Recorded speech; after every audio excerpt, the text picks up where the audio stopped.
आज आज पूरे शो के दौरान मैं डिम्पी से 3-4 सवाल पूछने वाला हूँ। एक तो मैंने पूछ लिया जीप कंपास आप खरीद रहे हैं कि नहीं, आपने कहा आप लाइन में खड़े रहेंगे। अब दूसरा बताइए, आपने आईटी रिटर्न भरा है या नहीं भरा? नहीं, आईटी रिटर्न नहीं भरा, अभी तक नहीं भरा। वैसे को शायद उम्मीद थी कि 1 महीने की डेट बढ़ा दी जाएगी। हाँ, लेकिन वो तो हुआ नहीं, वो हो नहीं रहा। फिर आपने ये जो सारी विदेश यात्रा वगैरह की उसकी फोटो वगैरह कोई विदेश यात्रा नहीं है, कोई विदेश यात्रा नहीं है, पासपोर्ट की कॉपी दिखाई जा सकती है। लेकिन सोशल मीडिया वगैरह में अगर आपने कहीं डाला हो थाईलैंड बैंकॉक की आपकी तस्वीर है तो देख लेना, वो रिटर्न में दिखना चाहिए। हो सकता है अंडमान निकोबार में आजकल थाईलैंड लगने लगता है, ऐसा कुछ नहीं है, वरना पकड़े जाएंगे आप। लेकिन फिलहाल अगर कोई पकड़ा नहीं गया है तो वो एक्चुअली बुल पकड़ा नहीं गया। आज कोशिश तो हुई थी मार्केट में कि किसी तरह इसे ट्रैप किया जाए, लेकिन ये झांसा देकर निकल गया। तो 10,050 के पार देखिए इस समय निफ्टी है, और इसमें जैसे डिम्पी बात कर भी रहे थे कि चारा दिया बैंकिंग ने। बिल्कुल, चारा बैंकिंग ने ही दिया है, पीएसयू बैंक्स ने अच्छा दिया। और साथ ही देखिए सुट्टी में जिन कंपनीज का स्टेक है ना, उसमें भी अब देखिए मोमेंटम, खासकर अब देखिए एलएनटी में किस तरह का मुंह है। हालांकि रिजल्ट्स भी काफी अच्छे थे, वो दिख भी रहा है इस समय, करीब 3% ऊपर एलएनटी है और मुंह ठीक है मार्केट में। खासकर शुरुआत जिस तरह की थी, जहां पर ये भी डाउट था कि पता नहीं हरे निशान में टिकेंगे या नहीं टिकेंगे, 10,000 डिफेंड होगा या नहीं होगा, लेकिन आज पूरे दिन के दौरान एक भी बार 10,000 के नीचे नहीं गया है निफ्टी। खैर ये बात बिल्कुल तय, और साथ ही नंबर्स का असर भी दिख रहा है मार्केट्स पे। आपको मैं 2 नंबर्स अभी दिखा दूं। एक तो बैंक ऑफ महाराष्ट्र और वी गार्ड के नंबर बिल्कुल खराब आए और ये शेयर करीब 6% टूट चुका है।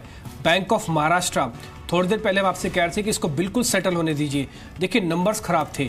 सुबह एक रिपोर्ट आई थी सीएजी की, जो हमने आपके सामने रखी थी, कि बैंकों में जो प्रॉफिट ज्यादा दिखाया गया, एनपीएस को एडजस्ट नहीं किया, उसमें बैंक ऑफ महाराष्ट्र का नाम सबसे ऊपर था। पहले से शेयर टूटा हुआ था, नंबर खराब आए, लेकिन अगर आपने कोई भी जल्दबाजी कर दी होगी शेयर के अंदर तो पक्का ट्रैप हुए होंगे, क्योंकि बैंक ऑफ महाराष्ट्र खराब नंबर, सीएजी के बावजूद भी ये शेयर अभी ऊपर आ गया। और वी गार्ड के नंबर खराब है, उसको पनिशमेंट ऐसे मिल रही है, ये शेयर 6% नीचे आ चुका है। तो आपको बहुत स्पेसिफिक होकर काम करने की जरूरत है। बाजार ऐसे नहीं आपको पैसा देगा, थोड़ी मेहनत, थोड़ी ज्यादा कसरत करवाएगा इस समय इस 10,000 के लेवल पे आके। बिल्कुल, देखिए वो कसरत तो खैर करवाएगा मार्केट, यहाँ पर वो थोड़ा चैलेंजिंग होता भी है, लेकिन देख लेते हैं, एक बार नजर डाल लेते हैं जो मोमेंटम स्टॉक्स है ना उन पर, और साथ ही जो हमारे मेहमान हैं उनसे भी हम बात करेंगे। लेकिन सबसे पहले ये देख लेते हैं कि अच्छी मजबूती मिड कैप में कहाँ पर है, क्योंकि मिड कैप इंडेक्स पर से अगर आप देखें तो बस 20-22 अंक ऊपर है, लेकिन टोरेंट फार्मा को देखिए 4% की तेज़ी। एलएनटी फाइनेंस है जो कि 2.3% ऊपर है। NMDC, Bank of India, ICICI Pru, PNB, InterGlobe Aviation, ये सारे काउंटर्स बहुत अच्छा मोमेंटम दिखा रहे हैं। डिश टीवी, सीईएससी, ये कुछ अन्य काउंटर्स हैं जिस पर अच्छा मुंह है। हमारे साथ ब्रिजेश सिंह है, टीएस हरिहर हैं, और साथ ही निताशा शंकर हमारे साथ मौजूद हैं। शुक्रिया आप तीनों का इस बातचीत में शामिल होने के लिए। हरी, पहले तो आप बताइए, आप जीप कंपास खरीदने वाले हैं क्या आप? Sorry, what was it? I didn't get it. मैं ये पूछ रहा था, क्या मैं ये पूछने वाला था आपसे कि जो जीप कंपास जो नई लॉन्च हुई है, मेक इन इंडिया पहली जीप है, ये 15 लाख की प्राइसिंग इन्होंने रखी है। सो आई थिंक ऑटो स्टॉक्स में चाहे हलचल हो ना हो, लेकिन ऑटो मार्केट में बड़ी हलचल है इससे। नहीं, फिलहाल तो कोई प्लान नहीं है मीर। लेकिन गाड़ी देखने में अच्छी लग रही है, तस्वीरें भी देखिए हम आपको दिखा रहे हैं। हरी, एक बार गाड़ी देख लीजिए, हो सकता है प्लान बदल जाए, गाड़ी लेने की इच्छा हो जाए।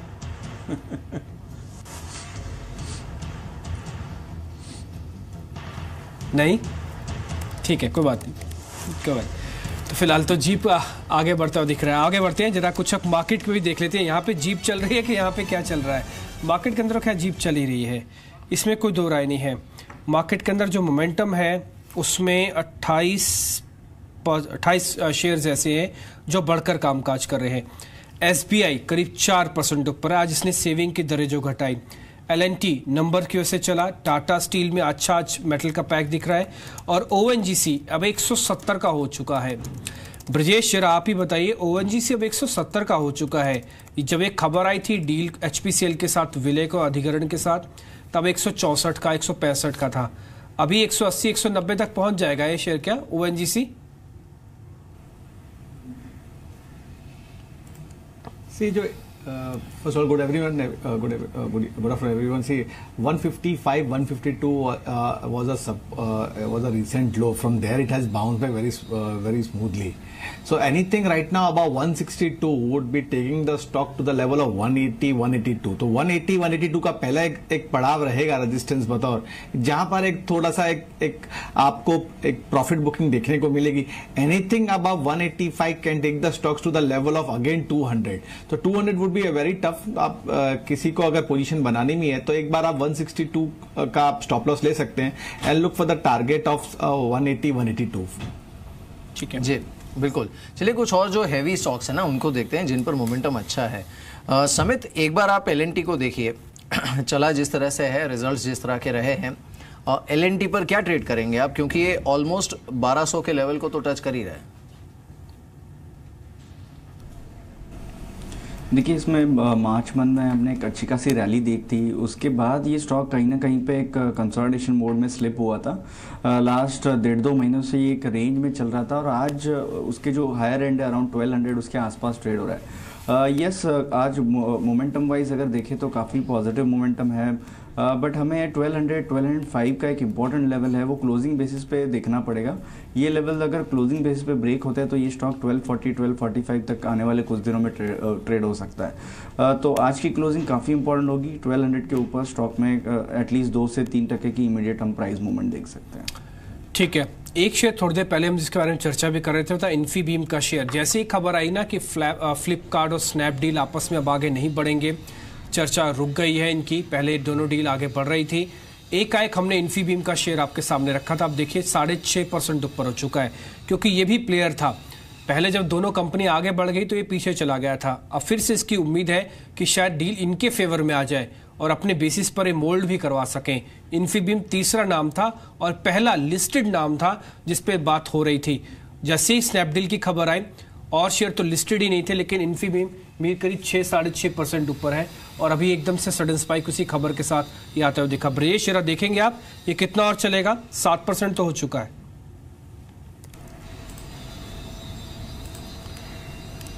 ये दोबारा रीटेस्ट करने की कोशिश करेगा 1430-1440 के लेवल को, बट हालांकि आज ऑलरेडी इट हैज मूव 7%. तो अगर किसी को इसी बेसिस पे भी अगर पोजीशन बनानी है तो सलाह यही रहेगी कि 1555-1560 का आप स्टॉप लॉस लेके चलें और 1435-1440 का लेवल है जहां पर आप अपना प्रॉफिट बुक कर सकते हैं. Anything above that on a closing basis can take the stock to the level of 1600 and 1625. बिल्कुल. चलिए इस बीच कुछ और स्टॉक्स को देखते हैं. आज मूव अच्छा जहां पर देखने को मिल रहा है, एक बार कैश के गेनर्स को देख लेते हैं. इसमें कुछ एक स्टॉक्स हैं जिस पर इंटरेस्टिंग मूव है. वॉल्यूम्स भी ठीक है. जैसे ADF फूड्स को देखिए, ये करीब 9% ऊपर है. HEG लिमिटेड है, ये करीब 8.5% ऊपर है. हैरिसन मलयालम ये करीब 7.5% ऊपर ट्रेड कर रहा है. अब ये सारे काउंटर्स ऐसे हैं जो कि आज वॉल्यूम्स के साथ चल रहे हैं. ठीक ठाक वॉल्यूम्स यहाँ पर देखने को मिल भी रहे हैं. बट ओवरऑल वही है कि क्योंकि मार्केट उन लेवल्स पर है. अब जैसे आज PSU बैंक्स का थीम बड़ा स्ट्रांग है. नताशा, PSU बैंक्स पर आपका व्यू क्या है? ये PSU बैंक्स में वी बिलीव कि जिस तरह से RBI ने अभी रिसेंटली सारे ऑर्डिनेंसेस निकाले हैं टू कंट्रोल द NPLs, उनका बेनिफिट इनको मिलना चाहिए. धीरे धीरे एसेट क्वालिटी जो है वो इम्प्रूव ही करनी चाहिए. 1 या 2 क्वार्टर्स में थोड़ा सा इम्पैक्ट आ सकता है हायर प्रोविजनिंग का, but that's more of a one of kind of a thing. Overall in terms of risk reward ratio some of the PSU banks are looking quite attractive. ठीक है. Policies वाले हरी, आप क्या करेंगे? आप एक बार पॉलिसी को आना चाहते हैं क्या, देखना चाहते हैं, उसके बाद ही कोई ट्रेड लेंगे क्या? नहीं, हमारा मानना है कि 25 बेसिस पॉइंट्स यदि कट होता है तो that is something the market is already factored इन. तो उसमें कोई पॉजिटिव सरप्राइज तो रहेगा नहीं. I think positive surprise is possible यदि RBI goes out of the way and cuts 50 basis points. पर आई थिंक आज की हालत में मुझे नहीं लग रहा कि 50 बेसिस पॉइंट्स RBI कंसिडर करेगा. I think to me it's a 50% chance of no change and 50% chance of 25 basis point cut. तो मार्केट पे impact I think would be very limited. नहीं, ये सही भी है हरी जो कह रहे हैं कि एक्चुअली 50 बेसिस पॉइंट ही ऐसी चीज़ है जो कि सरप्राइज कर भी सकती है. 25 बेसिस पॉइंट तो एक्चुअली मार्केट मान के चल रहा है कि अब तो हो ही गया है. 25 बेसिस पॉइंट होना ही चाहिए आइडियली. और बैंक्स के जो आपने कहा, ये बात भी सही है कि बैंक्स की तरफ से भी इस तरह के संकेत हैं, जिस तरह से उन्होंने डिपॉजिट रेट्स वगैरह भी काटे हैं। लेकिन एक बार सुन लेते हैं कि सभी की एक्सपेक्टेशन क्या है पॉलिसी को लेकर, इस बार सुनते हैं। इसमें हर सरकार की इच्छा रहती है कि ब्याज दर थोड़ी कम हो जाए, उससे विकास थोड़ा बढ़ जाएगा, लेकिन इसमें अंतिम निर्णय हमारी व्यवस्था में आरबीआई करता है, और मैं उस आरबीआई के अधिकार के साथ कोई छेड़छाड़ हो इसके पक्ष में नहीं हूँ। और आज तो मुद्रास्फीति वैसे भी नियंत्रण में है, प्राइस राइज कंट्रोल में है, इनफैक्ट और कम हो सकती है, और इसलिए मेरी उम्मीद और बड़ी रहेगी, लेकिन इसका अधिकार आरबीआई को है। ये रियलिटी है जो मुझे भी स्वीकार करनी पड़ती है। मैं ये कहूँगा कि अगले 10 साल तक हमारी इंटरेस्ट रेट्स के ऊपर प्रेशर रहेगा, मतलब वो बहुत नीचे की तरफ धीरे धीरे जाएगी ही।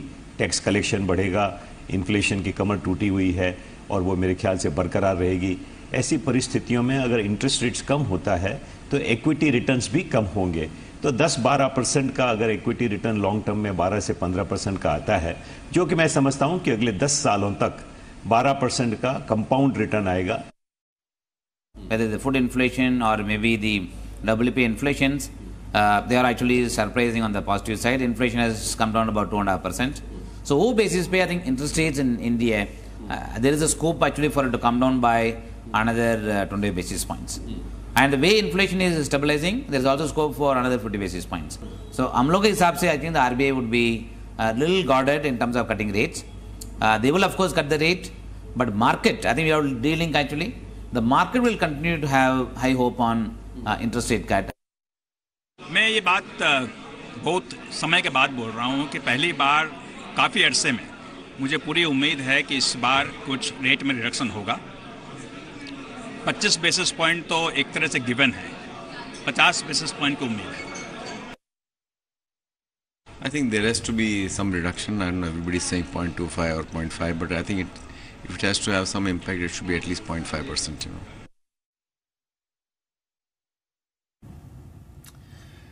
तो इसके इम्पैक्ट के लिए 50 बेसिस पॉइंट का कट होना ज़रूरी है, वही बात हो भी रही है। लेकिन खैर चलिए, अब तो सस्पेंस खुलेगा ही 3 तारीख को।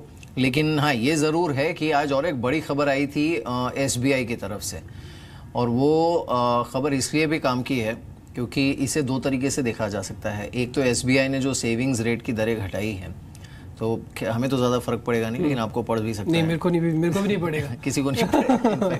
लेकिन हाँ, ये ज़रूर है कि अप टू 1 करोड़ जो है उस पर 3.5% हो गया है ब्याज, और उससे ऊपर जो है वहाँ पर 4% का दिया जा रहा है। लेकिन सेविंग्स में जनरली कोई 1 करोड़ के ऊपर रखता भी नहीं है।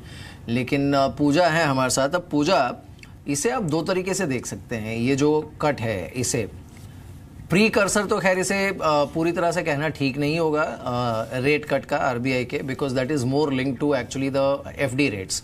लेकिन कहीं ना कहीं ये एसबीआई की तरफ से एक डिस्करेजमेंट भी है सेविंग्स में बहुत सारे पैसे पड़े रहे इसके अगेंस्ट में, और साथ ही अपनी जो कॉस्ट है उसे भी कंट्रोल करने के लिए। एसबीआई, जैसा कि आपने बताया, एसबीआई के पास 2 ऑप्शन थे एनसीएलआर को बरकरार रखने के लिए, इनफैक्ट मार्जिन्स को अपने बरकरार रखने के लिए। एक तो ये होता कि वो डिपॉजिट दरों में कटौती करती, या तो वो एनसीएलआर दरों में कटौती करती। तो एनसीएलआर दरों को बरकरार रखने के लिए उन्होंने ये ऑप्शन चुना कि हम डिपॉजिट दरों में कटौती करें। इससे बैंक को क्या फायदा होगा, क्योंकि इस वक्त Q4 में जो आंकड़े आए थे, बैंक के पास करीब 7 लाख करोड़ से ज्यादा की जमा राशि है, और इस कदम के बाद जो बैंक को फायदा होगा वो ये होगा कि सालाना करीब 3700 करोड़ की बचत होने की संभावना है। आगे चल के मार्जिन्स और एनआईए के फ्रंट पर भी बैंक को काफी फायदा होगा। तो बैंक ने ये ऑप्शन चुना, क्योंकि आज जैसा कि आपने बताया कि बैंक के पास डिपॉजिट बेस काफी ज्यादा था, लिक्विडिटी काफी ज्यादा था, तो उसको कहीं ना कहीं कम करने के लिए बैंक ने ये ऑप्शन चुना। अब बैंक की तरफ से तो ये कदम उठाया जा चुका है, 3.5% की कटौती हो चुकी है, लेकिन हमने फिर एक आगे और भी रिसर्च की कि अगर एसबीआई में तो ज्यादा रेट अभी मिल नहीं रहे, लेकिन इसके अलावा कुछ और बैंक्स ऐसे हैं जो कि काफी अट्रैक्टिव रेट्स ऑफर कर रहे हैं, खासकर कि प्राइवेट बैंक्स। तो आप वहां पर हम एक विकल्प दे रहे हैं आपको कि आप वहां पर डिपॉजिट कर सकते हैं। जैसे कि अगर येस बैंक की बात करें तो 6% का इंटरेस्ट रेट वो ऑफर कर रहे हैं अपने सेविंग अकाउंट पर। आरबीएल बैंक देखिए 7.1% और आईडीएफसी बैंक 7%। ये कुछ ऐसे 5-6 प्राइवेट बैंक्स हैं जो कि काफी अट्रैक्टिव रेट ऑफर कर रहे हैं। तो अगर एसबीआई से आपको निराशा कहीं ना कहीं हाथ लग रही है, तो आप यहाँ पर एज अ ऑप्शन आप यहाँ पर अपने डिपॉजिट शिफ्ट कर सकते हैं। ठीक है, यहाँ पे सेविंग दरें जो कम हुई हैं उसका फायदा तो खैर बैंक को अपनी बैलेंस शीट्स को एडजस्ट करने के लिए होगा। अगर दरें कम भी हो जाती हैं तो कम से कम ये बैंक के लिए पहले से प्री तैयारी है उसकी, ये समझा जा सकता है। लेकिन आपके लिए इसमें एक काम की बात भी है। ठीक है, बैंक में आपका पैसा कितना भी क्यों ना हो, क्या बैंक बदलने का सही समय आ गया है, ये जानना बेहद है। क्योंकि इसलिए हमने ग्राफिक्स के जरिए ये बताया कि कुछ बैंक तो अभी भी हैं जो आपको सेविंग्स पर ही करीब करीब 6% तक का भी ब्याज दे रहे हैं। एसबीआई ने 1 करोड़ के कम वाले खाते पर अब 3.5 कर दिया है। तो सरकारी और निजी बैंकों में भी आपको फर्क दिखेगा। हरी, ये सिर्फ दरों के बेसिस पर बैंक को बदलना चाहिए या एक अपॉर्चुनिटी के तौर पर भी प्राइवेट बैंक्स में आ जाना चाहिए? क्योंकि यहाँ पे जो बैलेंस शीट्स हैं, यहाँ पे जो ग्रोथ है वो ज्यादा अच्छी है बजाय सरकारी बैंकों की ग्रोथ और उनकी चिंताओं को लेकर। देखिए, आई थिंक जहां तक मेरा ख्याल है ये जो सेविंग्स रेट का कट है ये बहुत सिग्निफिकेंट इवेंट नहीं होगा। आई थिंक इट्स अ फैली नॉर्मल इवेंट और हर बैंक अपना स्प्रेड को एडजस्ट करने के लिए या तो MCLR एडजस्ट करता है या तो कॉस्ट ऑफ डिपॉजिट एडजस्ट करता है। तो I think it's a routine move. See मेरे ख्याल से जो सबसे अहम बात है वो ये है कि जैसे डॉक्टर वीरल आचार्य कह रहे थे कि डिमोनेटाइजेशन के कारण जो शिफ्ट हुआ है तो एक बहुत बड़ा शिफ्ट ये हुआ कि रियल एसेट से फाइनेंशियल एसेट्स की तरफ हुआ है। तो I think that is what is actually benefiting private bank substantially और उसके बदौलत मैं मानता हूं कि private banks are becoming very attractive. PSU banks अब भी आई थिंक बहुत सारे अड़चने हैं to improve their loan growth, but I think private banks are going to benefit substantially from this shift in savings from real assets to financial assets. बिल्कुल। खैर चलिए, banks पर हमारी बात हुई, अच्छी खासी बात हुई। अब नजर डालते हैं फार्मा स्टॉक्स पर, और फार्मा में भी एक बार जो गेनर्स है ना उनको देखते हैं। आज न्यूज फ्लो भी काफी रहा है पिछले हफ्ते 10 दिन में और एक्शन भी काफी रहा है। अब ये आपका निफ्टी फार्मा इंडेक्स है जो कि इस समय अपने दिन के सबसे निचले लेवल पर है, यानी करीब 2% की गिरावट है यहाँ पर। And then you have a stock like Venus Remedies जो आज का क्लियर आउट परफॉर्मर है। वीनस रेमेडीज, नताशा आप ट्रैक करती हैं क्या, कैसा लगता है आपको? नहीं, I am sorry, we don't track that stock. Hari, आपका कोई व्यू है वीनस रेमेडीज पर? नो, आई थिंक मैंने शायद सालों पहले ट्रैक किया stock, I don't think we track it any longer. ठीक है, एक टेक्निकल व्यू ले लेते हैं वीनस रेमेडीज पे। ब्रजेश, आप देखिए जरा technically. See, anything above 101 on closing basis can take the stock to the level of 120. I think right now it has been trading somewhere 109. तो वॉल्यूम के संग में ब्रेकआउट हुआ है तो एक पोजीशन शॉर्ट टर्म बेसिस पे बना सकते हैं आप। 101 का स्टॉप लॉस लेके look for the target of 120। अगर मोमेंटम बरकरार रहा तो ये even it can go to the level of 135 to the level of 140, but better है 120 वुड बी द अप्रोप्रिएट। अगर चाहे इस फार्मा स्टॉक्स में एक स्टॉक्स थोड़ा सा अच्छा लग रहा है, वो एक पिरामल एंटरप्राइजेस थोड़ा अच्छा लग रहा है चार्ट पे, समवेयर अराउंड 2950 के आसपास में ट्रेड कर रहा है। 2650 and 2750 are the important support level.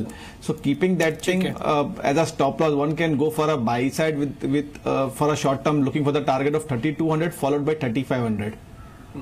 खैर इस पे आप ध्यान रखिए, पहला टारगेट तो 120 का है। मेरे भी आपने एक छोटी फार्मा कंपनी है, मैं आपको बड़ी फार्मा कंपनी दिखाता हूँ जिनकी तबीयत बहुत ज्यादा खराब है, ICU में पहुंच चुके हैं डॉक्टर रेड्डीज। तो 12-13% टूट चुका है नंबर्स के बाद, आज भी किसी तरह की कोई रिकवरी नहीं है, दिन के निचले स्तरों पर है। ग्लेनमार्क जहां से चला था ऑलमोस्ट वहीं आके रुका हुआ है। सन फार्मा, ये तीनों ही शेयर देखिए, तीनों अपने अपने सेगमेंट में है और तीनों के अंदर गिरावट 3 से 5% तक की दिख रही है। डॉक्टर रेड्डीज तो करीब अभी भी 3% है और ये 2400 के नीचे है। नताशा, नो डाउट आप इनमें से कुछ तो जरूर ट्रैक करते होंगे जो फ्रंट लाइन फार्मा कंपनीज है, इसमें किसी की वैल्यूएशन ठीक लग रही है आपको? क्योंकि वैल्यूएशन की क्वेश्चन पहले भी नहीं था, नंबर से ठीक पहले थोड़ा पुल बैक आया, शेयर टूट गए, वैल्यूएशन पे फिर से शायद ठीक हो गए हैं। आपने बिल्कुल ठीक कहा कि वैल्यूएशन के पर्सपेक्टिव से तो फार्मा स्टॉक्स काफ़ी अट्रैक्टिव लग रहे हैं, लेकिन आपको देखना चाहिए कि वो वैल्यूएशन या प्राइस करेक्शन जो हुआ है वो किस रीज़न से हुआ है। There is been a structural change in the industry due to pricing pressure both in the developed markets as well as the developing markets.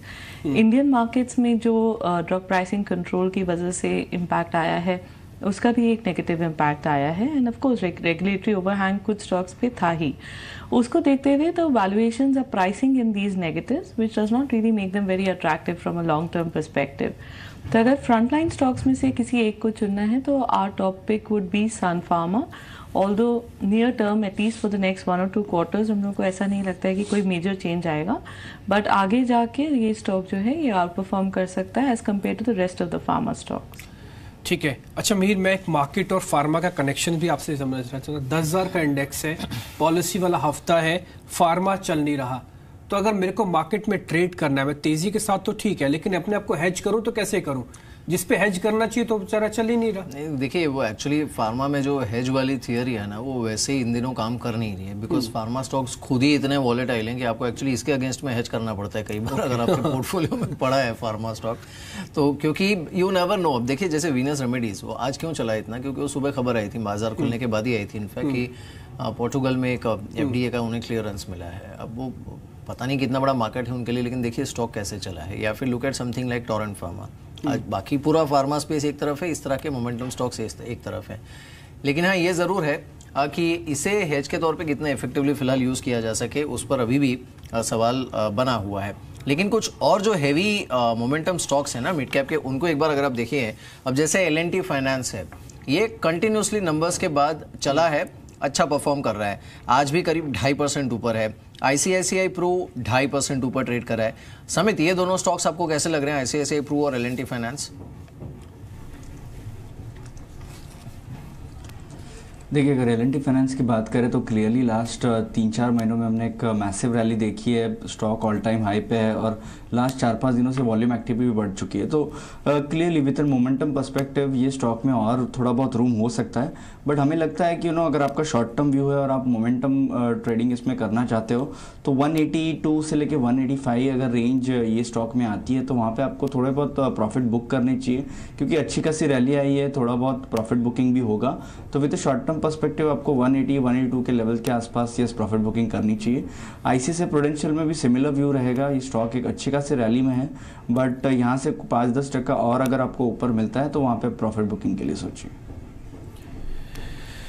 ठीक है। इस बीच कुछ एक शेयर्स के अंदर एक काफी तेजी से हलचल भी देखने को मिल रहे हैं। इन्फीबीम, जैसे थोड़ी देर पहले हम बता भी रहे थे, हमने 3-3.5% से ट्रैक करना शुरू किया था, अब 8.5% तो हो चुका है इन्फीबीम, और ये आपको हमने बता भी दिया कि डील का एक हिस्सा भर ये भी अब बन सकता है वापस, जो फ्लिपकार्ट और स्नैपडील के बीच में होनी थी रद्द हो गई। एक नया एंट्रेंट जो पहले बाहर था अब वापिस आ गया, अब 9.5% ये शेयर ऊपर आ चुका है। दूसरा एक शेयर देखिए, ब्रिटानिया, एक PTC इंडिया, आप इसको भी देख सकते हैं, इनके अंदर थोड़ा मूव आया है। इंडो काउंट, एक शेयर ये भी टूट गया, वैसे भी ये डेरिवेटिव एक्सपायरी का शेयर था, ये पहले एक्सपायरी के पास ही चलता था, लेकिन आजकल एक्सपायरी के बाद भी इसके अंदर मोमेंटम आना शुरू हो गया। इंडो काउंट इस समय दिन के निचले स्तरों पर 9 रुपए की गिरावट इसमें है। तो आपको बहुत स्पेसिफिक होकर अब काम करने की जरूरत है इस बाजार के अंदर, इसलिए लगातार हम ज्यादा से ज्यादा शेयर्स आपके सामने डिस्कस करते हैं, ताकि आपका सौदा कहीं भी फंसा हुआ है, लेना चाहते हैं, आप इन सभी शेयर्स पर थोड़ा सा ध्यान रख के काम काज करें। मैं कुछ एक और शेयर्स दिखाता हूं। आज टाटा स्टील भी अच्छा चला, करीब 3% ऊपर है, ये 550 के ऊपर आ गया है। नताशा, ठीक है, 550 के ऊपर का टाटा स्टील महंगा तो नहीं है, क्योंकि 1 साल का जब रिटर्न देखता हूं तब लगता है कि महंगा हो गया है। 1 साल के हिसाब से तो डेफिनेटली ये थोड़ा सा एक्सपेंसिव लगता है, लेकिन आपको उसके देखना चाहिए कि वो किस रीज़न से इतना नीचे था, and that was because of the metal prices. Steel की प्राइस में इसमें काफ़ी हद तक एक स्टेबिलिटी आई है। In fact there has been an improvement on the domestic steel prices, जिसका कि टाटा स्टील को एक बेनिफिट मिल रहा है। हाँ, as far as the balance sheet is concern, जो उनका UK ऑपरेशन है that still continues to add to the leverage in the on the balance sheet side, लेकिन that's also near term overhang only. Overall, Tata Steel काफी attractive लग रहा है from a longer term perspective. इस बीच चलिए, जो 2 results आने वाले हैं उसमें उम्मीद क्या है मार्केट की, ये देख लेते हैं। मैरिको और पावर ग्रिड दोनों के नतीजे आने वाले हैं, और क्या है उम्मीद, ये बताने के लिए संदीप हमारे साथ मौजूद हैं। संदीप, बताइए।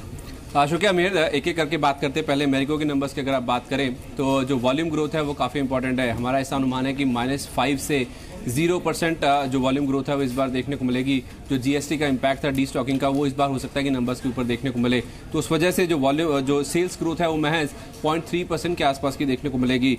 ऑपरेशनल नंबर्स की जहाँ तक बात है तो कोपरा इनका एक की रॉ मटेरियल है जिससे ये ऑयल्स बनाते हैं, उसकी कीमतें अगर आप देखें बीते एक साल में करीब 60% के आसपास का इजाफा हुआ है। उसको काउंटर करने के लिए मार्च में इन्होंने एक प्राइस हाइक लिया भी था, जिसका इम्पैक्ट ज़्यादातर ब्रोकर्स मान रहे हैं कि मई से इनके नंबर्स में आना शुरू हो गया था, लेकिन उसके बावजूद भी जो मार्जिन है उसके ऊपर एक डेंट साफ तौर पर देखने को मिल सकता है और करीब 1% के आसपास ही कमी देखने को मिल सकती है। लेकिन कुछ ब्रोकर्स ऐसा भी मानते हैं कि इनका जो विज्ञापन खर्च है उसमें इन्होंने कमी करी, जिस वजह से हो सकता है कि जो मार्जिन है वो बहुत ज्यादा उनमें गिरावट ना देखने को मिले, केवल 1% के आसपास ही कमी आएगी।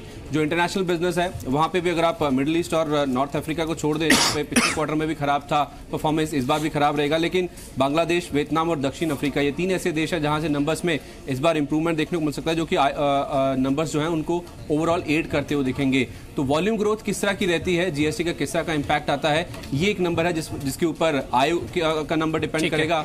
और मैरिको के जहां तक कोपरा के प्राइसेस की जहां तक बात है वो इनके मार्जिन को कितना डेंट करते हैं, इसके ऊपर बाजार फोकस करें। ठीक है, मैं भी एक थोड़ी सी डिटेल आपके पावर ग्रिड से और भी लेना चाहूंगा, लेकिन इस बीच हरी ये मैरिको आपको कैसा लग रहा है? क्योंकि अभी तक जितने भी नंबर्स आए हैं ना एफएमसीजी कंपनीज के, देख के ऐसा लगा नहीं कि कहीं उनको डी स्टॉकिंग का कुछ ज़्यादा नुकसान हुआ होगा या फिर कहीं और जीएसटी का कुछ ज़्यादा नफा नुकसान इनके अकाउंट में आया है।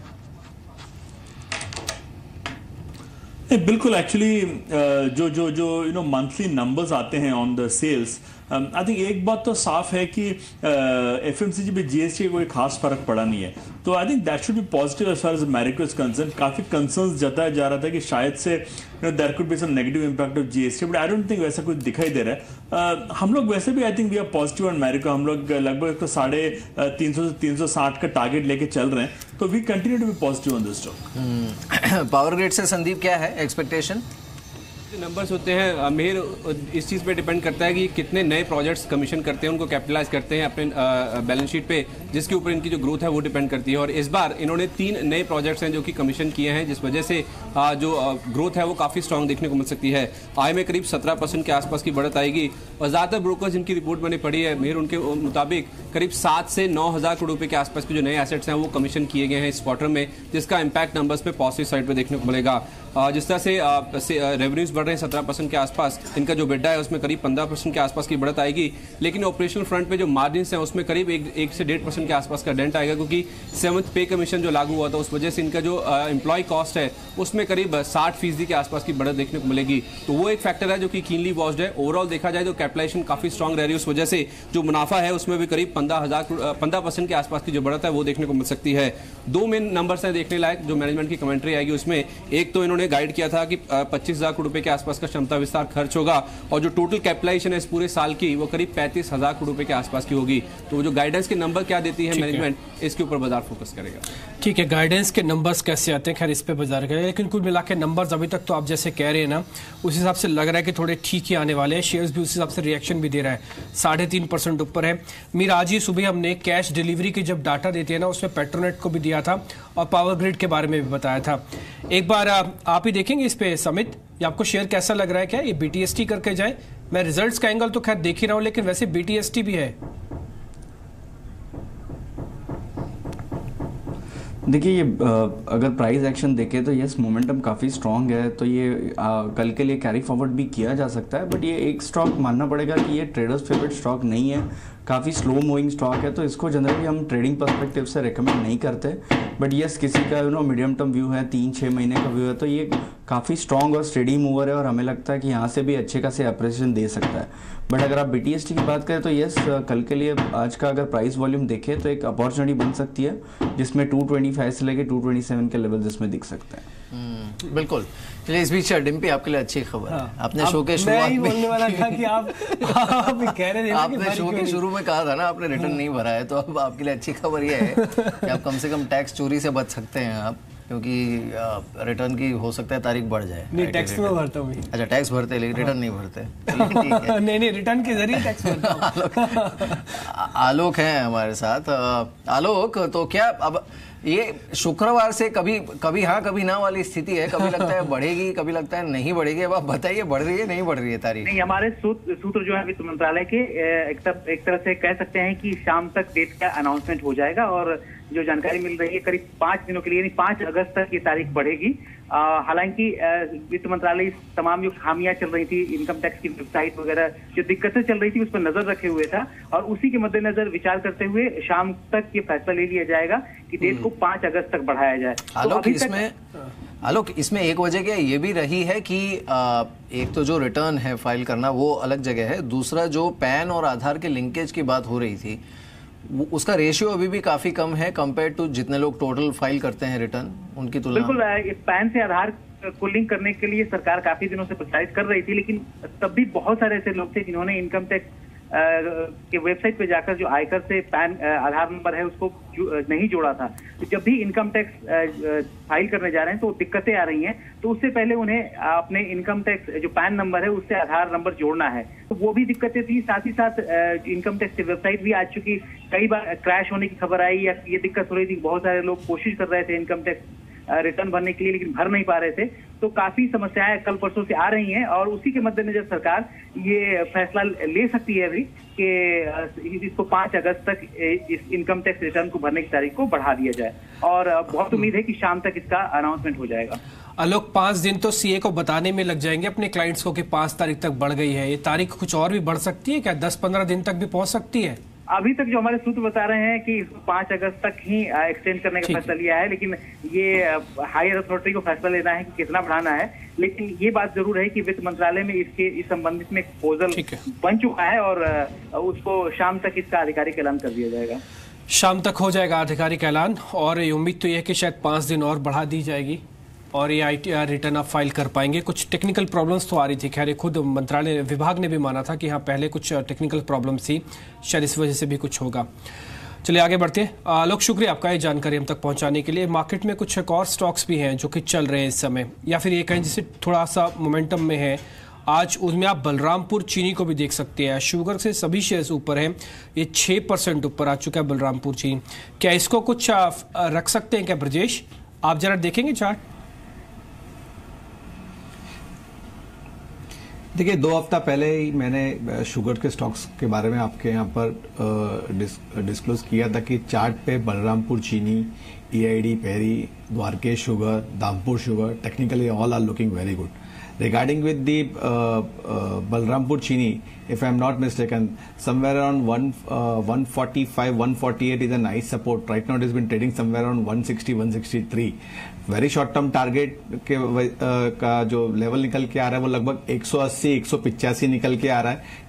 हालांकि वो रैली वहां रुकेगी नहीं, लेकिन थोड़ा प्रॉफिट बुकिंग देखने को मिलेगी और उसके ऊपर अगर वो सस्टेन होता है तो it can even go to 225. Dwarikesh Sugar की अगर हम बात करते हैं तो जो पहला रेजिस्टेंस लेवल है जहां तक आपको एक थोड़ी सी प्रॉफिट बुकिंग देखने को मिलेगी वो लगभग 530, 535 के आसपास में रहेगा. उसके ऊपर अगर सस्टेन करते then it can even go to 575. Regarding with the Dhampur Sugar, if I am not mistaken, it has a potential of touching 298 to 300 level, but the time view अगर हम देखें तो लगभग 6 महीने से 9 महीने का रहेगा. बिल्कुल. इस बीच चलिए देखते हैं कुछ और स्टॉक्स को और साथ ही ये भी देख लेते हैं कि इस समय सेटअप किस तरह का है. आप एक बार देख लीजिए, जो एडवांस डिक्लाइन है वो आज भी बड़ा 50-50 डिवाइडेड है. मार्केट हालांकि इस समय अपने हाई पर है, 10,071 तक जा चुका है, लेकिन जो ब्रॉडर मार्केट है उसमें हम देख रहे हैं कि रिकवरी है, पॉकेट्स में रिकवरी है, लेकिन इक्वली डिवाइडेड है market in terms of the breadth. उसमें कोई खास वो नहीं. दूसरा, इंटरनेशनली अगर हम देखें रुझान जिस तरह का देखने को मिला है, भले ही हमने पिछले हफ्ते यूएस में हाई लेवल्स पर क्लोजिंग देखी हो और उसके बाद आज सुबह के जो क्यूज थे वो थोड़े बहुत उस पर एक ओवरशैडो था कुछ हद तक, जो रशिया और यूएस का टेंशन है उसका, या फिर एशियन इंडाइसिस जो है वो थोड़ा दबाव में थे नॉर्थ कोरिया के मिसाइल के चलते. लेकिन इन सबको पीछे छोड़कर मार्केट देखिए इन सबसे बाहर आया है. It is out of woods on intraday basis अगर हम देखें दिन के हाई लेवल्स पर. ऐसे में ब्रिजेश, कल के लिए कोई पिक्स आप रेकमेंड करना चाहेंगे क्या, अब जिस दिशा में है मार्केट, क्योंकि ये ऑलमोस्ट 10,100 को चेस कर रहा है. देखिए 2-3 स्टॉक जो अच्छे लग रहे हैं, एक अभी रिसेंटली चार्ट पे थोड़ा सा वॉल्यूम ब्रेकआउट देखने को मिला है नोसिल में, somewhere around 143 it's been quoting, 135 would be the stop loss for the investor point of view, anything for the BTST 139, very short term target I am looking for 150 to 153, short term target I am looking for 175. एक ICICI bank को आप देख सकते हैं investment बतौर somewhere around 300-305 के आसपास में वो एक रेंज में ट्रेड कर रहा है, तो 290 का आप स्टॉप लॉस लेके शॉर्ट टर्म के लिहाज से आप एक पुल बैक देख सकते हैं समवेयर अराउंड 320-325। इन्वेस्टमेंट बतौर जो थोड़ा चार्ट पे अच्छा लग रहा है, PSU बैंक में एक यूनियन बैंक अच्छा लग रहा है, समवेयर अराउंड 158 के आसपास में ट्रेड कर रहा है, keeping a stop loss of 138 और 140।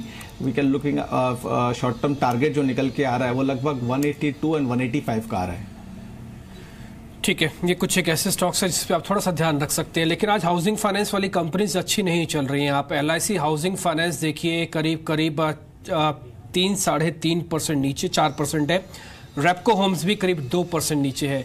तो आज ज़्यादातर हाउसिंग फाइनेंस कंपनीज वाली थोड़ा प्रेशर में दिख रही है। ये मार्केट का फ्लेवर है कि आज ही LIC के रिगार्डिंग एक खबर आई कि सुट्टी का जो हिस्सा है जो कि अलग अलग बैंक्स में है वो LIC ले सकता है, लेकिन LIC हाउसिंग नंबर्स के बाद से बिल्कुल उभर नहीं रहा और ये 4% की गिरावट के साथ है। हाउसिंग फाइनेंस इकलौता ऐसा सेक्टर है जिसको लेकर थोड़ा मत यहाँ पे बटा हुआ दिख रहा है कि अभी और चलेगा या फिर अभी जब वीक हो जाएगा। फिलहाल हाउसिंग फाइनेंस कंपनीज अपने दबाव पे हैं। चलिए समय हो गया फाइनल बेट का, पहले वो देखते हैं फिर बाद में इस हाउसिंग फाइनेंस वाली कंपनीज पे डिस्कस करेंगे।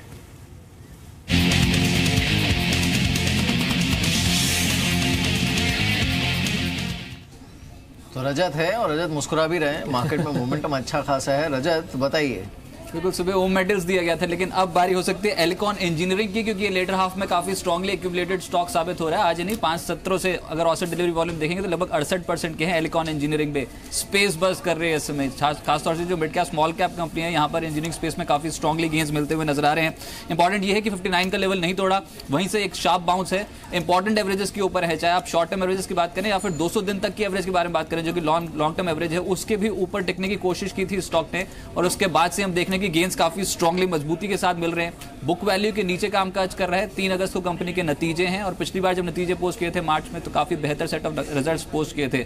एलिकॉन यहां से तेज हुआ तो 66-67 तक के टारगेट्स अब इनफैक्ट 67-68 तक के रेंज के रखने होंगे, क्योंकि ये पिछला स्विंग हाई है वीकली चार्ट के हिसाब से जहां पर ये स्टॉक जाके फिर से रेजिस्टेंस फेस करेगा। 60 या 61 के आसपास का आपको एक स्टॉप लॉस लगाकर चलना है।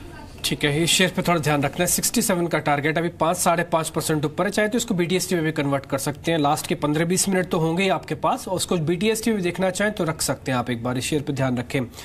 अब बाजार दिन के उच्चतम स्तरों पर है। निफ्टी इस समय 10,070 के लेवल पे ऑलमोस्ट डे हाई है, लेकिन इस बीच कुछ एक सेक्टर जो हम लगातार डिस्कस कर रहे हैं वहां पे दम नहीं दिख रहा। अभी हमने हाउसिंग फाइनेंस कंपनीज की बातचीत की थी।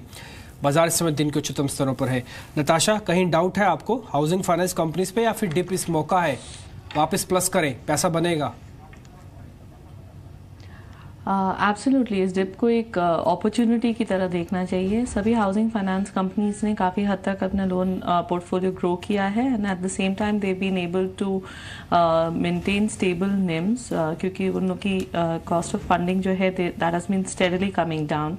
इन एडिशन टू दैट उनकी एसेट क्वालिटी भी काफ़ी हेल्दी रही है और आगे जाके जिस तरह से गवर्नमेंट का फोकस है अर्बन रीडेवलपमेंट में as well as towards affordable housing, उसका बेनिफिट भी हाउसिंग फाइनेंस कंपनीज को मिलना चाहिए। Within the space Gruh Finance and Repco Finance would be our top picks. इस बीच आप देखिए जो मार्केट हाई पर है ना उसमें मोमेंटम अच्छा, कई हैवी वेट्स हैं जिस पर बहुत इंटरेस्टिंग देखने को मिल रहा है। तो SBI जो है वो दिन के हाई लेवल पर है। इसके अलावा ICICI बैंक पर अच्छी स्ट्रेंथ है इस समय हैवी वेट्स में। LNT है जो है ही करीब 3-4% ऊपर, ये भी ट्रेड कर रहा है और ONGC करीब 2.25% ऊपर। समित, ये ONGC आपको कैसा लग रहा है इस समय?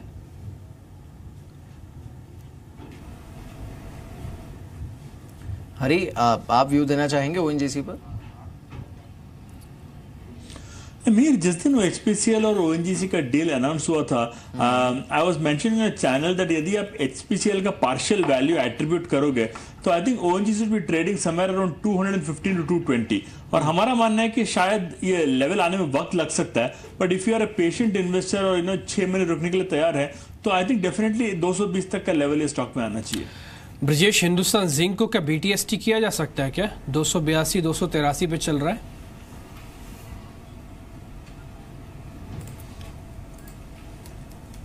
अगर हम हिंदुस्तान जिंक की अगर हम बात करते हैं तो जिस हिसाब से मोमेंटम पकड़ा हुआ है स्टॉक ने on a daily chart somewhere above 272 और से 285, still the stock has a potential of going all the way to 303 to 310 on level. So anything above 282 definitely would be the buy side for the level of 303 for the short term time frame. ठीक है, इसके अलावा थोड़ी देर पहले हम power grid की बात कर रहे थे ना, आप शेयर देखिए 4.5% ऊपर आ चुका है, और जितना अनुमान हमको संदीप बता भी रहे थे, हमने समित से भी पूछा था कि क्या करना चाहिए, दोनों का व्यू काफ़ी पॉजिटिव लग रहा था, और अब 4.5% ऑलमोस्ट डे हाई पे आज की क्लोजिंग भी मिल रही है। हमने BTST के हिसाब से भी पूछा था, तो जिन्होंने भी BTST लिया होगा तो 2-2.5 रुपये तो वैसे ही उनके अकाउंट में अभी जुड़ चुके हैं। अब एक और शेयर देखिए, श्रीराम ट्रांसपोर्ट फाइनेंस, ये 1000 के ऊपर है, 4.5% की तेजी के साथ इस समय ट्रेड कर रहा है। ब्रजेश, जरा इसको भी आप देखिए, क्या इसको BTST कर सकते हैं?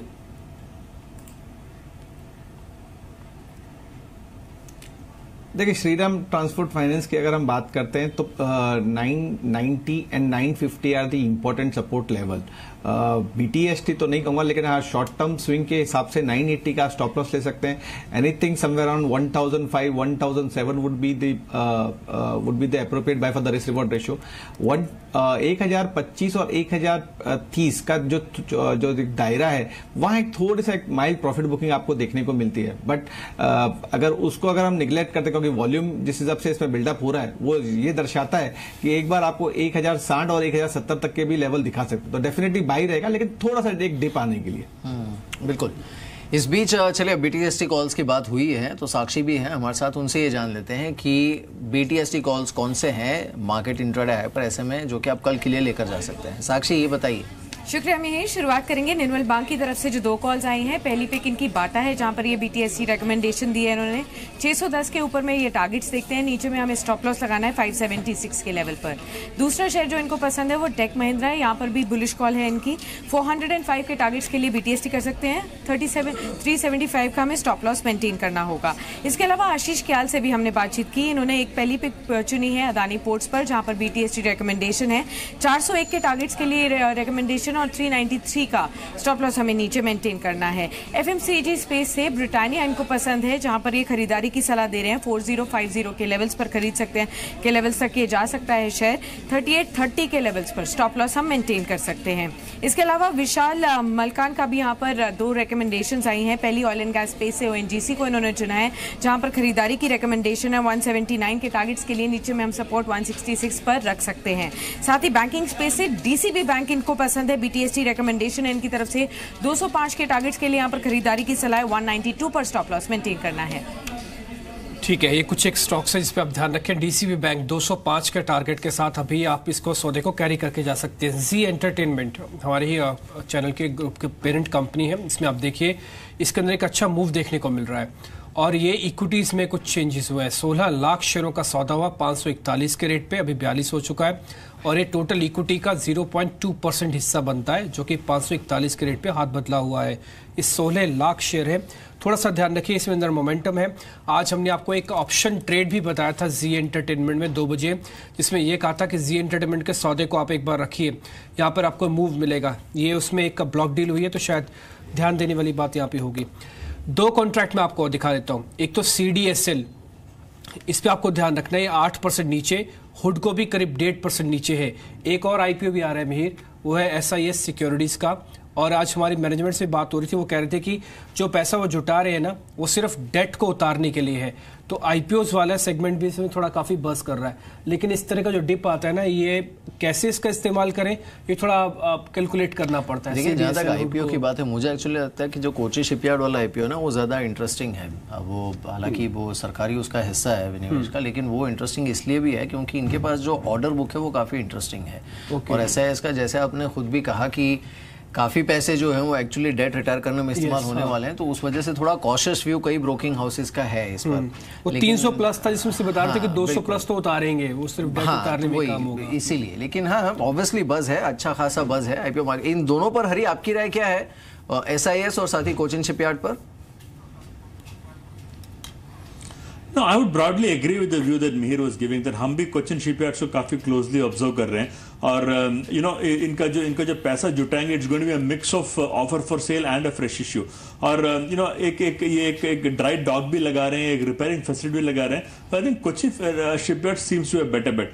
देखिए, SIS is actually a mover of valuable goods, तो आई थिंक इसमें कितना जो प्राइसिंग हुआ है आईपीओ का, ये काफी एग्रेसिव प्राइसिंग है, तो मुझे लगता है कि यहाँ से अपसाइड तो ज्यादा दिख नहीं रहा है। तो I would definitely put my money on Kochi shipyards. अच्छा, ये सीडीएसएल आज हरी 9% नीचे है, इसको प्लस करेंगे क्या आप? बिल्कुल, हम लोग सुबह से खरीद रहे हैं, इनफैक्ट 350 से हम लोग खरीद रहे हैं, और हमारा मानना है कि शायद it could go little further down to about 330, पर आई थिंक ये लेवल पे stock is a gold mine. I would just go ahead and buy it blindly. ठीक है, सीडीएसएल वो बाय करने की रिकमेंडेशन अभी भी दे रहे हैं। हरी खुद भी खरीद रहे हैं, ये बता रहे हैं कि यहाँ पे 330 तक भी अगर मिल जाए ना, तब भी घाटे का सौदा नहीं है। वो आज 9% आपको शेयर सस्ता मिल रहा है। साथ ही कुछ और शेयर्स में आपको दिखा दूं, एक एचडीएफसी को आप देख सकते हैं, यहाँ पे एक मोमेंटम देखने को मिल रहा है। एचडीएफसी ये भी बाजार को खींच रहा है मिहिर, और ये करीब 1800 आ चुका है। ये सेम चीज़ है जो शुक्रवार के ट्रेड में भी आपको याद होगा तो हुई थी, इसने ऊपर लिया था मार्केट को, आज भी वही हो रहा है। और दूसरा इनफैक्ट ज़्यादा इंटरेस्टिंग आज के लिए जो मूव है ना, वो निफ्टी बैंक का है।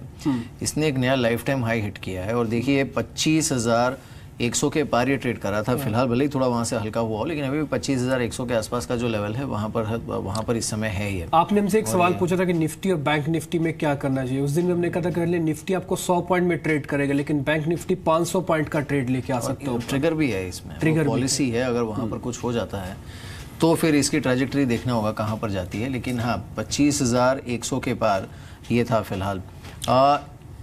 नताशा, 25,100 के पार है निफ्टी बैंक इस समय, लेकिन अब इस पूरे हफ्ते अगर सबसे क्रिटिकल कोई फैक्टर साबित होने वाला है मार्केट के लिए, तो दरअसल निफ्टी बैंक ही होगा। आपका व्यू क्या है? देखिए, जहाँ तक कि आरबीआई का पॉलिसी रेट है, we do think that there is a scope for 25 basis points cut, जिसका कि इम्पैक्ट ऑलरेडी बैंक निफ्टी ने प्राइस इन कर लिया है। So if that happens within the range that is expected, then there could be a little bit of a profit booking coming over there. Otherwise, there is, but in the overall, in the long term, bank nifty should be trending higher. ठीक है, इस बीच numbers भी आ रहे हैं, बासफ के number भी आए, आपको दिखा दूं, क्योंकि ये नंबर्स अच्छे नहीं है। शेयर रिएक्शन नेगेटिव दे रहा है, स्वाभाविक है, 2.5% नीचे आ चुका है। और इसमें जो नंबर्स आए हैं वो ये था कि करीब 9 करोड़ के मुकाबले इनका इस बार का मुनाफा 1 करोड़ भी नहीं पहुंचा। ये शेयर के अंदर थोड़ा सा रिएक्शन हमको देखने को मिला, 2.5% नीचे है ये शेयर अभी भी, तो थोड़ा सा ध्यान रखिए, इस शेयर के अंदर आपको दबाव देखने को मिल रहा है। आगे बढ़ते हैं, कुछ एक और स्टॉक्स भी देख लेते हैं, लेकिन इस बीच मिहिर एक खबर और आती हुई दिख रही है, आईटी रिटर्न की तारीख बढ़ गई। तो फाइनली बढ़ी गई, जो भी हम कह भी रहे थे। तो अभी भी रॉयटर्स पर एक खबर आई है कि ऑफिशियली 5 अगस्त तक बढ़ गई है आईटी रिटर्न फाइल करने की तारीख। लेकिन हाँ, ये ज़रूर है कि पहले बढ़ भी जाती थी तो 2-2, 3-3, 4-4 हफ्ते बढ़ती थी। अब देखिए 5 दिन के लिए बढ़ाई गई है टेक्निकली अगर देखा जाए तो 5 अगस्त तक। लेकिन अभी अभी ये खबर आई है रॉयटर्स पर, इसकी पुष्टि हुई है कि जो आईटी रिटर्न सबमिट करने की तारीख है उसे 31 जुलाई से बढ़ाकर 5 अगस्त कर दिया गया है। तो to that extent obviously important खबर है। देखते हैं, मार्केट बंद होने वाला है, करीब 12-15 मिनट का समय बाकी है। एक बार जो मिड कैप के कुछ और पॉकेट्स हैं जहां पर अच्छा एक्शन देखने को मिल रहा है उनको देखते हैं। देखिए इंटरग्लोब को, ये पूरे दिन काफी बजिंग था काउंटर, लेकिन अब बिल्कुल फ्लैट होते हुए 1287 के आसपास ही आ गया है। नंबर्स आने मिराज, नंबर्स भी आने हैं इसके। तो इंटरग्लोब, इस पर नताशा क्या व्यू है आपका? देखिए रिलेटिव वैसे पूरा ही एयरलाइन सेक्टर हम लोग के हिसाब से एक ऐसा सेक्टर है जिसको हम अवॉइड करते हैं, because it's very dependent on the prices of crude, और उसका मॉडल ही ऐसा है कि the costs tend to behave more like a fixed cost. But having said that, अगर कोई एक स्टॉक लिया जा सकता है तो that would definitely be InterGlobe, because in terms of valuations as well as in terms of fundamental performance, it has relatively delivered better results as compared to the other two. बिल्कुल. और एक space in fact ADAG group के stocks पर नजर डालते हैं. आज अब यहाँ पर देखिए एक दो कंपनीज तो हैं जिस पर मूव अच्छा है, लेकिन जो की कंसर्न है वो दरअसल रिलायंस कम्युनिकेशन को लेकर है, और एयरसेल के साथ इसका जो मर्जर है वो जिस तरह से खटाई में पड़ा हुआ है फिलहाल, तो कंपनी ने जो डेट सर्विसिंग और रिस्ट्रक्चरिंग का प्लान दिया था सितंबर तक का, that is under a genuine threat at this point. Reliance communication कितना भारी पड़ सकता है पूरे एडीएजी ग्रुप को, हरी?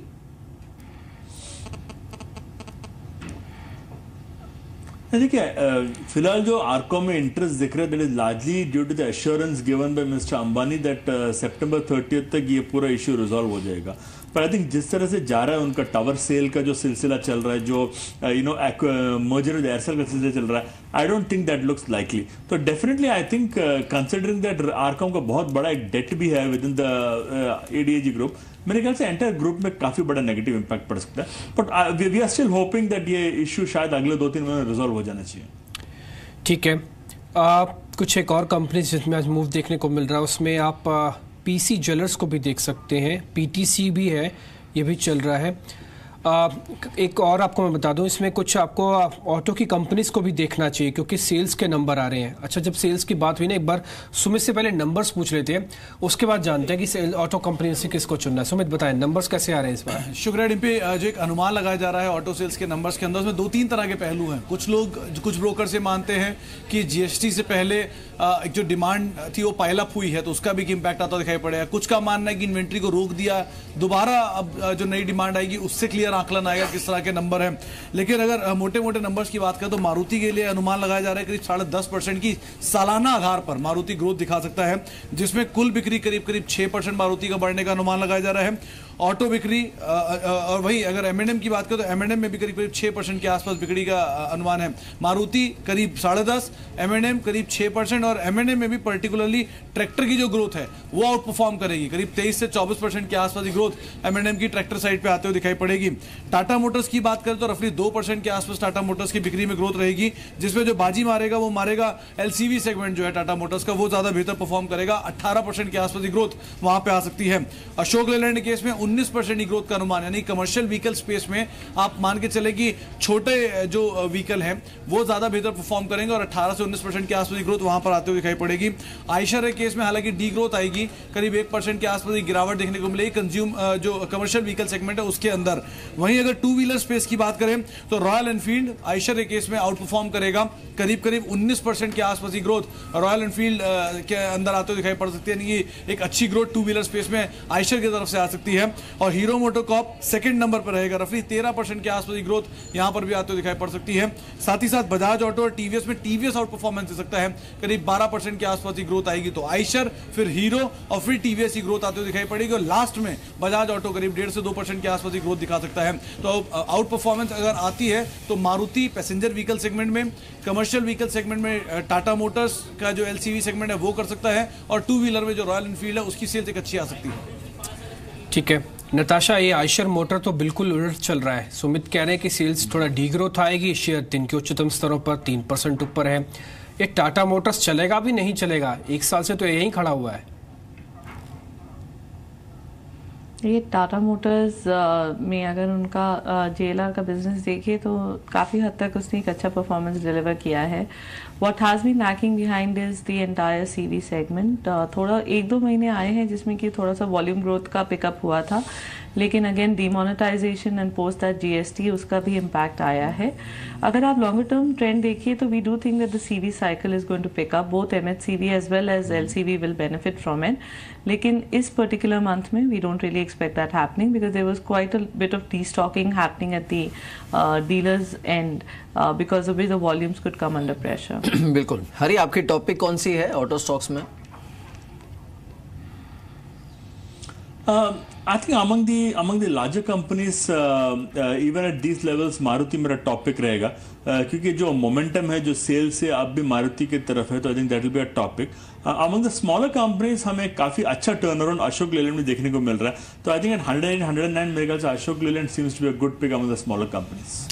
ठीक है, मारुति की इस बार जो ग्रोथ है वैसे वो 10% के आसपास की आ रही है सेल्स के नंबर की, तो आप इस पर थोड़ा ध्यान रख सकते हैं.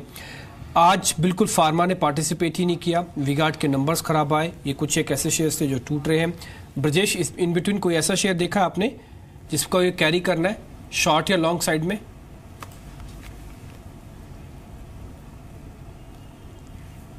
देखिए, एक क्यूमिस में थोड़ा सा एक्टिविटी देखने को मिली है. समवेयर अराउंड 995 या 998 के आसपास में ट्रेड कर रहा है. Anything above 1000 would be a buy with the stop loss of 970. Short term target I am looking 1040 followed by 1080. एक इसको देख सकते हैं. जैसे मैंने पहले भी कहा था, बलरामपुर चीनी कैरी करना चाहें तो आप उसको कैरी कर सकते हैं with the stop loss of 158. Short term target I told you somewhere around 180 I am been looking for. So there are two stocks which look positive for the buy side. इस बीच एक दो counter जहां पर पिछले हफ्ते हमने काफी अच्छा मोमेंटम देखा था और आज वीकनेस है इसमें. एक तो देखिए IDFC बैंक है, ये आज करीब 2% सॉफ्ट हुआ है, और साथ ही एक है जुबिलेंट लाइफ साइंसेस, इस पर भी वीकनेस है. इन दोनों पर ब्रिजेश टेक्निकली क्या करना चाहिए? देखिए, अगर हम HDFC बैंक की अगर हम बात करते हैं तो जब तक स्टॉक 1710 के ऊपर ट्रेड कर रहा है तब तक शॉर्ट टर्म पॉजिटिव ही है. So any dip would be use for a buying side, but इसमें भी और गुंजाइश है. अगर 1750 के नीचे ट्रेड करते तो थोड़ा और बेटर रहेगा रिस्क रिवॉर्ड रेशियो के लिहाज से, with keeping a stop loss 1710. Again it has a potential of going all the way to 1810 to 1820 odd level. Second आपका कौन सा स्टॉक्स था? Jubilant Life sciences.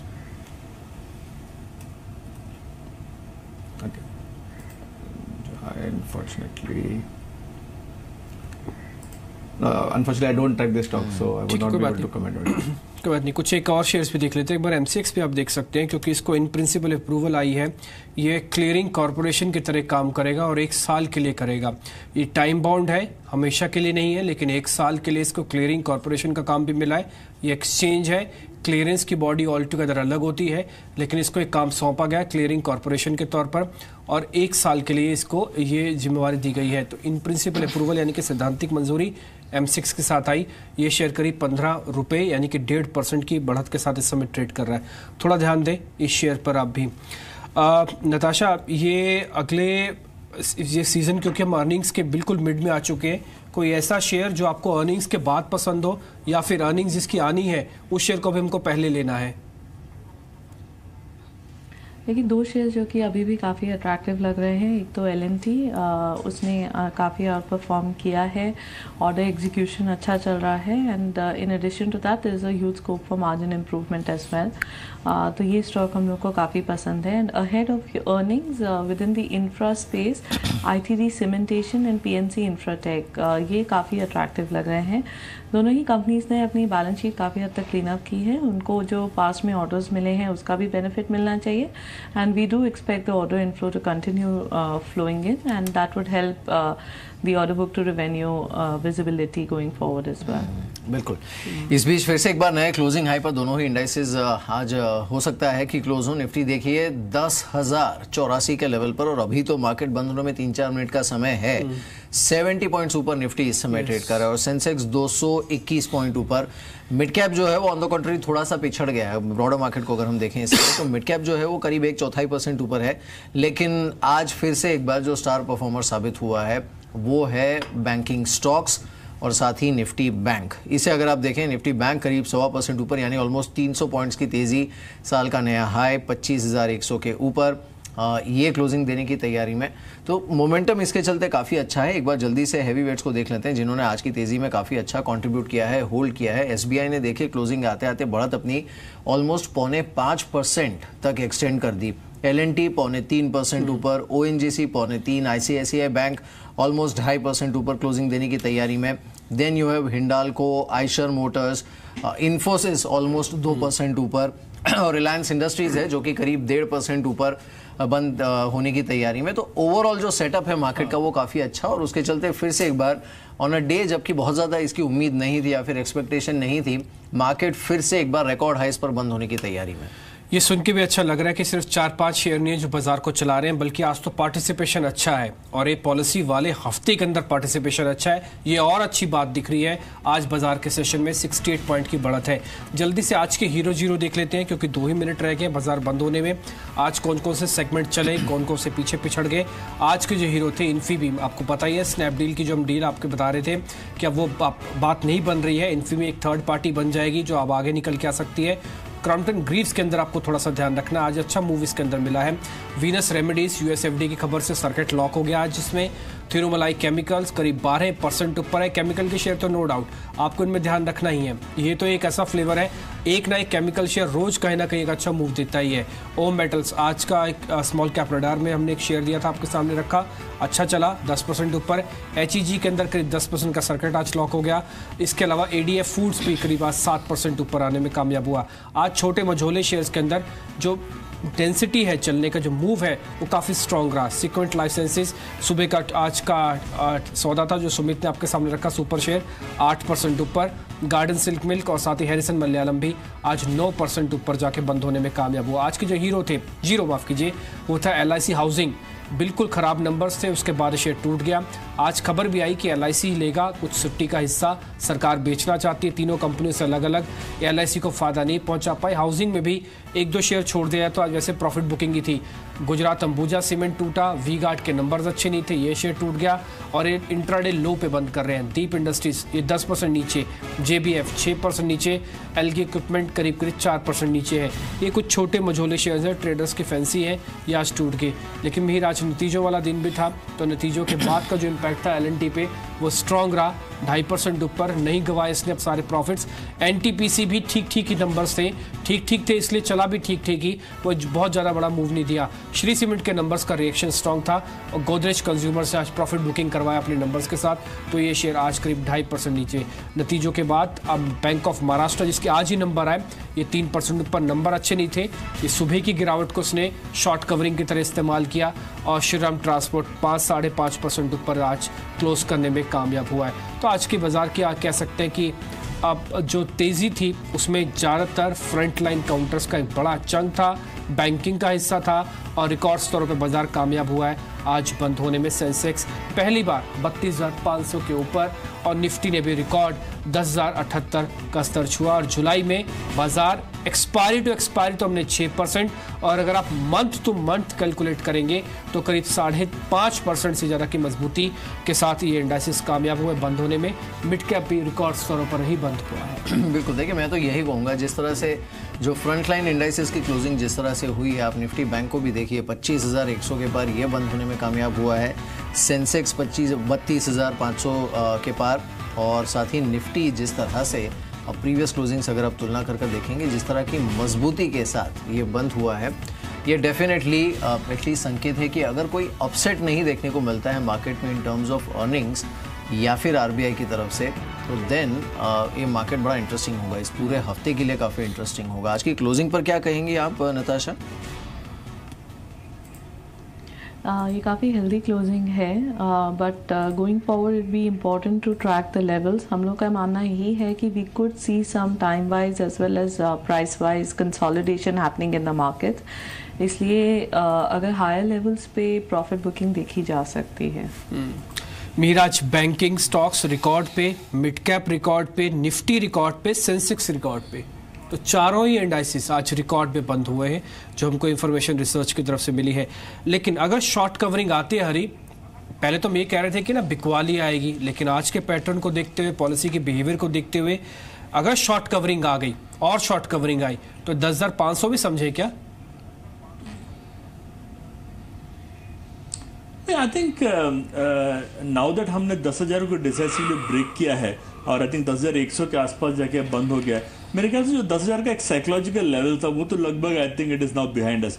तो यहाँ से तो एक्चुअली हम लोग अनचार्टेड टेरिटरीज में है और आई थिंक 10,500 का, अभी तो 11,000 भी हो सकता है, तो आई don't think that is an issue.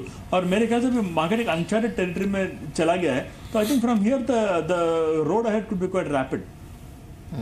बिल्कुल, ये खैर इंटरेस्टिंग है ब्रिजेश। क्लोजिंग जिस तरह की है और हमने देखा यूएस फ्यूचर्स के भी संकेत जिस तरह के थे, आज आप पूरे यूरोप में देखिए तो वहाँ पर मजबूती के संकेत हैं, हरा निशान है। आप यूएस फ्यूचर्स को देखिए, वहाँ पर अच्छे संकेत हैं।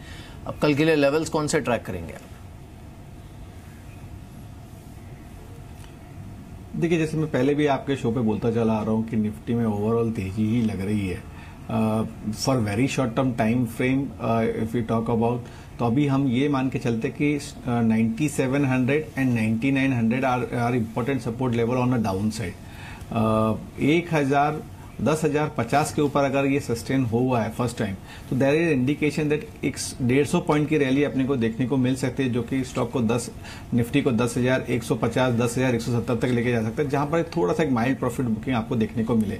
पर जिस हिसाब से संकेत मिल रहे हैं डेटा के अनुसार और चार्ट के अनुसार, मुझे लगता है कि वो शायद लेवल हम क्रॉस कर लेंगे। और जिस लेवल को मैं पहले से भी बोलता चला आ रहा हूँ आपके चैनल पे, 10,400 10,450 नवंबर या दिसंबर में हो सकता है कि शायद सेकेंड वीक ऑफ अगस्त में ये लेवल टच होता हुआ भी दिखे। ठीक है, तो आज का दिन काफ़ी शुभ रहा। एक जुलाई जाते आते भी अच्छे रिटर्न्स ही देखे गया है, पूरी सीरीज के अंदर बेहतर रिटर्न्स देखे गया है। नताशा शुक्रिया आपका, हरी आपका भी शुक्रिया, ब्रजेश आपका शुक्रिया अंतिमबाजी में आज समय देने के लिए। तो अजमेर आज की क्लोजिंग बेहतर है। अब हम कुछ घंटे और कम कर देंगे पॉलिसी की तरफ जाते हुए, और उम्मीद तो ये है कि बैंकिंग स्टॉक्स निराश नहीं करेंगे सर। निराश वो भी नहीं करेंगे, आप भी मत कीजिएगा, आईटी रिटर्न फाइल कर दीजिएगा। 5 दिन की बढ़ गई, 5 दिन की मोहलत मिली है। चलिए, तो फिलहाल अंतिम बाजी को यहीं खत्म करते हैं। नमस्कार। नमस्कार।